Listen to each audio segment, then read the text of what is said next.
ഞാൻ വെല്ലുവിളിയെ സ്വീകരിച്ചുല്ലേ? വെല്ലുവിളി സ്വീകരിച്ചില്ല ജി? ഒരാള് വെല്ലുവിളിച്ചാണ് അവനോട് പയമ്പൂരി ഉണ്ടാക്കാറിയോന്ന് വെച്ചിട്ട്. ഓ മസാല കൂട്ടി വെച്ചിക്കണ്.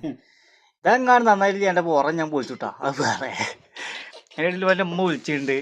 മാ അസ്സലാമലൈക്കും. ആയിക്കോട്ടെ. ഓ പയമ്പൂരി ഉണ്ടാക്കിയിട്ട് ഞങ്ങൾ തിന്നിട്ട് ഇങ്ങനെ വിശേഷം പറയണ്ട മാ.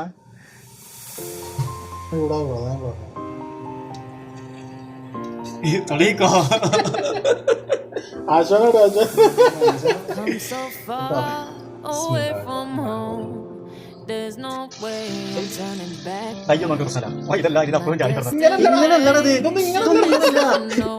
എടാ ഇതങ്ങനല്ല. നമ്മളെ പൊടി കൊതുന്നില്ല.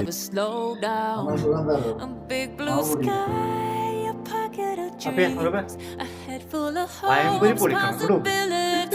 പയമ്പൂരിയോടുള്ള കളിയുണ്ട്. അങ്ങനെ മക്കളെ സാപ്പിന്റെ പയമ്പൂരി തിന്നിട്ട് വേണമെന്ന് പൊളിക്കാൻ. ഇതും ഇതിന്റെ കൂടെ ബീഫ് അടിച്ചങ്ങോട്ടോ പൊളിക്കൂലേ?